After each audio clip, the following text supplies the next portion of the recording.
des centaines, des milliers ou des dizaines de milliers de coupes à faire au sécateur? Il est peut-être temps de passer au sécateur électrique. J'ai acheté ce sécateur électrique il y a environ 4 ans avec mes sous-sous. Évidemment, la vidéo n'est absolument pas sponsorisée, mais j'ai mis un lien affilié dans la description des fois que vous souhaiteriez investir sur ce type de produit. Dans la gestion normale d'une forêt, alors qui est plus ou moins ancienne ou plus ou moins qui a été cultivée artificiellement, il faut passer par une étape qu'on appelle le dépressage. C'est-à-dire qu'on enlève les arbres morts, les arbres les plus faibles, de manière à ce que les plus beaux spécimens puissent s'épanouir pleinement et ainsi augmenter la valeur théorique de la forêt. Ici, après avoir abattu pas mal d'arbres pour justement effectuer ce dépressage qui n'avait pas été fait par les personnes qui habitaient dans cette forêt avant, j'ai coupé beaucoup de châtaigniers. Ici, c'est essentiellement une forêt de châtaigniers qui a été plantée. Et il se trouve que dans l'année qui a suivi, et surtout les 2 ans qui ont suivi, je me suis retrouvé avec énormément de rejets.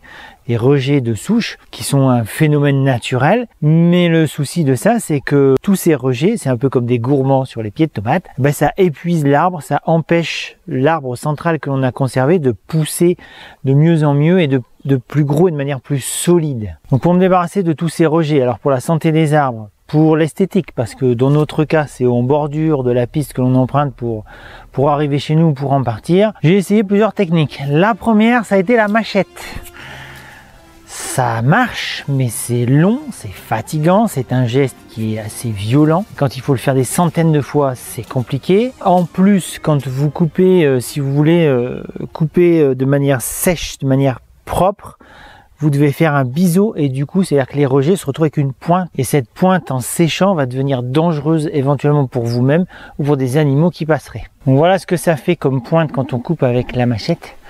Donc là, moi j'ai un ami qui avait un chien qui s'est tué parce qu'il y avait ce genre de pic laissé sur des souches et en courant après un autre animal, le chien s'est empalé là-dessus. Un outil que j'affectionne particulièrement pour plein de raisons, que ce soit dans le travail sur de la charpente ou même pour élaguer des arbres dans certains cas, c'est la scie sabre. Alors ici, un modèle sans fil, mais ça marcherait aussi avec un modèle avec fil si vous avez une source d'électricité pas loin. Sur les branches de plus de 3-4 cm, ça le fait. Quand on est à la base de la souche, ok, ça marche.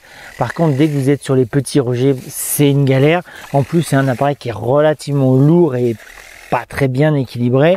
Donc ça, c'est vraiment à réserver sur les branches les plus grosses.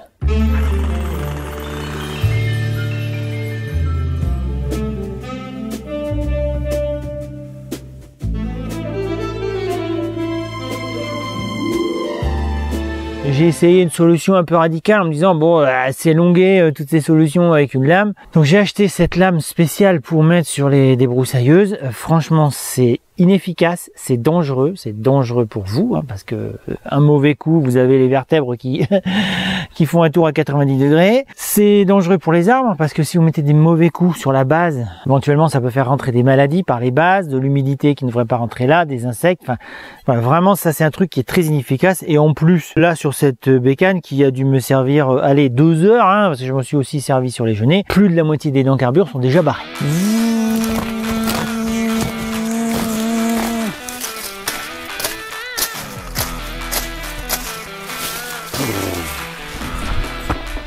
C'est vraiment inefficace. Et au bout d'un moment, la solution que j'ai optée, c'est simplement le sécateur. Donc ça fait des coupes propres, c'est silencieux. Enfin, globalement, c'est silencieux. Ça fait des coupes propres, donc vous abîmez pas les arbres, vous risquez pas d'abîmer le tronc de l'arbre au-delà de la coupe que vous lui faites. Par contre, question temps que ça prend et risque de tendinite sur vos avant-bras, c'était pas bon. Pour le contenu du colis, donc ici c'est un appareil qui arrive dans sa mallette de rangement. Des fois on a des appareils moins chers, mais il n'y a pas de mallette de rangement. Donc c'est quand même un truc à prendre en compte. Dedans, alors originellement, il y a la notice. Moi, ça fait des années que je m'en suis séparé. Vous avez évidemment donc le sécateur, qui est, moi je préfère qu'il reste sans sa batterie quand il est rangé. Les 2 batteries, franchement, elles tiennent plusieurs centaines de coupes. En général, moi, quand je fais une session de coupe de sécateur, j'en utilise qu'une. J'ai toujours l'autre qui reste à côté, mais je pense que c'est une seule fois où j'avais fait une longue session où j'ai eu besoin de la deuxième. Mais malgré que ça fait 4 ans que je les ai, qu'elles ont servi un paquet de fois, malgré que ce soit un matériel pas haut de gamme, ça marche encore. et un chargeur qui est muni d'un adaptateur pour les prises françaises avec 2 embousses qui permettent de charger les 2 batteries en même temps. Je parlerai tout de suite du défaut de ce truc, c'est que quand il est engagé dans la prise, donc si vous le laissez tout le temps, c'est pas grave, mais si vous changez de prise, en général, ce truc reste coincé dans la prise et vous retrouvez avec ce bout là. C'est un petit détail agaçant, mais c'est vrai que moi je vais passer à l'étape de coller ça à la super glue. Et ici, il y a 2 clés qui servent à changer la lame. Donc c'est fourni avec. Hein. Alors moi, la lame d'origine qu'il y avait en plus, je l'ai paumée. Je sais absolument pas ce que j'en ai fait. Mais vous avez la lame de rechange et le petit outil pour le changer vous-même en cas de besoin. En premier, on va parler de la sécurité de ce genre d'appareil. En tout cas, de cette gamme d'appareils. Imaginons que cette saucisse est un doigt. Si, faites un effort d'imagination, c'est un doigt. Si j'engage et qu'à la place de la branche, j'ai mis mon doigt, sur ce type d'appareil, en tout cas à ma connaissance, il n'y a pas de sécurité quand on touche la lame. C'est-à-dire qu'il y a des appareils, ça existe, hein. Quand vous touchez la lame, si vous appuyez sur la gâchette, ça marche pas. Donc là, je vous fais la démonstration plus proche. Je touche en dessous, j'ai pas de danger. Si j'appuie, ça ferme et ça coupe. Donc, jamais, jamais, jamais, vous ne devez quitter des yeux le sécateur et sa lame lorsque vous vous en servez. Faut que je la garde hein, pour faire une vision du autre morceau. C'est Canel qui va être contente. Sur le plan légal, en tant que particulier ou en tant qu'artisan qui bossait tout seul, il n'y a aucun souci, vous pouvez acheter ce genre de matériel et vous en servir. Le fait de la non-sécurité, c'est pas un problème, je dis bien sur le plan légal, hein. C'est un problème sur le plan de votre utilisation. Par contre, si vous avez une entreprise avec des salariés, je pense qu'il faudrait vous renseigner avant sur les problématiques de sécurité par rapport à ce genre de machine. Est-ce qu'il y a une obligation de type d'appareil? Est-ce qu'il y a une obligation que les appareils doivent avoir la sécurité anti-coupe quand on les touche? Ou est-ce que non, c'est juste une question de compétence et d'habilitation pour utiliser ce genre d'appareil? Donc renseignez-vous avant d'investir. En parlant d'investissement justement, celui-là à l'époque, il y a 4 ans, je l'ai payé à peu près 200 ou 220 euros, je ne me rappelle plus exactement. Aujourd'hui, j'ai regardé avant de tourner la vidéo, il est à 169 euros sur Amazon. Et si vous cherchez du matériel professionnel, parce que c'est aussi ce que j'ai cherché au départ, on est entre 600 et 1500 euros pour des appareils, alors qui effectivement ont un câble qui relaie une batterie plus grosse, qui va tenir un jour ou deux pour des professionnels qui vont être dans de la vigne par exemple. Mais bon, là on est sur un autre budget. Moi en tant que particulier, et peut-être vous aussi en tant que particulier, c'est pas franchement utile de passer sur ce type de matériel. Mais je parle de particulier, mais même un artisan tout seul, si vous faites de temps en temps de la coupe, alors soit de l'élagage, parce que on peut aussi couper des branches qui sont le long des troncs de manière à les dégager au niveau du bas, vous n'avez pas forcément besoin d'un appareil à 1500 euros. Donc pour la mise en marche de l'appareil, éventuellement vous vérifiez la charge de la batterie en appuyant sur le petit bouton. Bon là le voyant, je suis pas sûr qu'il soit exact, mais au moins ça vous dit si vraiment ça s'allume pas, c'est que vous auriez dû penser à la charger avant. Vous la engagez fermement, elle se coince avec son clapet. Pour la mise en marche primaire, si j'ose dire, ici vous avez un bouton on-off qui va engager la batterie. Donc ce premier bip, vous dites que la machine est alimentée, et pour qu'elle se mette en marche, vous devez appuyer 2 fois. Là, il est opérationnel, vous pouvez commencer à couper.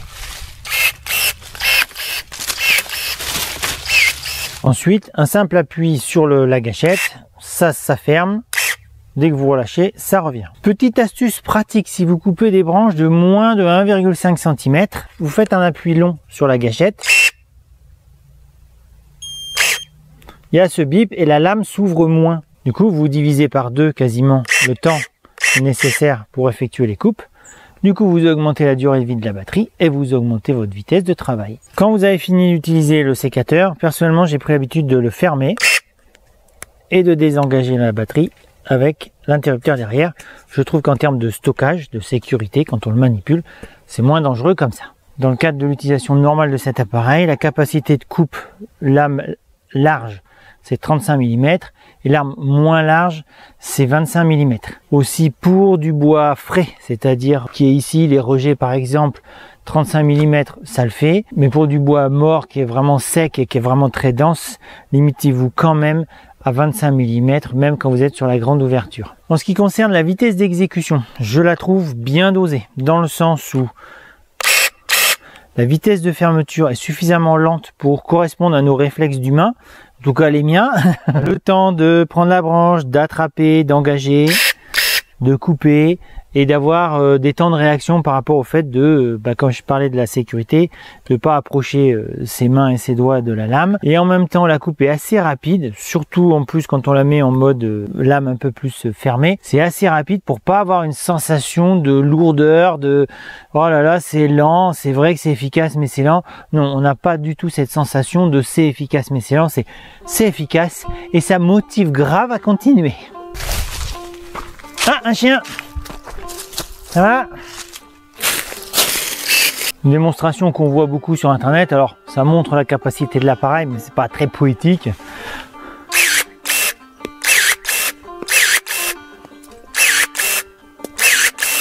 Bon c'est long hein, pour faire le compost.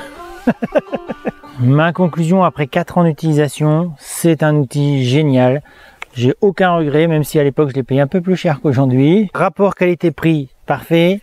Rapport batterie qui tient 4 ans d'utilisation sur de la batterie qu'on pourrait estimer pas cher. Franchement, c'est génial et j'ai coupé, vraiment je peux pas compter tellement j'en ai coupé. Le fait d'avoir un outil efficace, ça se transforme en motivation. Ça paraît bête, mais au lieu de se dire oh là faut sortir le sécateur, on sait éventuellement qu'on a déjà des douleurs, ce qui est mon cas dans le bras gauche, ça va, je suis droitier. Mais petit détail, par exemple, c'est ambidextre, hein, vous pouvez le manipuler, que vous soyez gaucher ou droitier. Pour ceux dont c'est le métier, franchement, prenez le temps d'investir. Alors si vous êtes pro, effectivement, vous devrez acheter un appareil plus cher, peut-être à 600 € avec cette fameuse sécurité pour les doigts. Vous gagnerez du temps dans votre travail, dans vos chantiers d'élagage par exemple, pour des petites branches, pour des fruitiers je pense. Et du coup ce temps gagné sur les chantiers, c'est du temps gagné pour la vie privée. J'espère que mon retour d'expérience, je vous ai partagé en vidéo, vous sera utile. Si c'est le cas, merci d'y mettre un pouce en haut, ça fait toujours plaisir. J'espère que cette vidéo vous sera utile pour comprendre l'usage, ce à quoi ça sert et ce éventuellement à quoi ça ne sert pas de dépenser l'argent pour ça, parce que ça correspondra pas à votre besoin, soit en termes de quantité de travail, soit en termes de type de branche à couper. D'ici la prochaine vidéo, on peut se retrouver sur Instagram où je poste des trucs régulièrement, alors vie privée, vie professionnelle, bricolage, construction de machins et de trucs. À bientôt. Quand j'engage dans une branche, si c'est mon doigt qui est à la place et que j'appuie sur la gâchette, il est éteint. Voilà. Par contre, si vous avez une entreprise et vous avez des salariés, je pense que vous devriez vous renseigner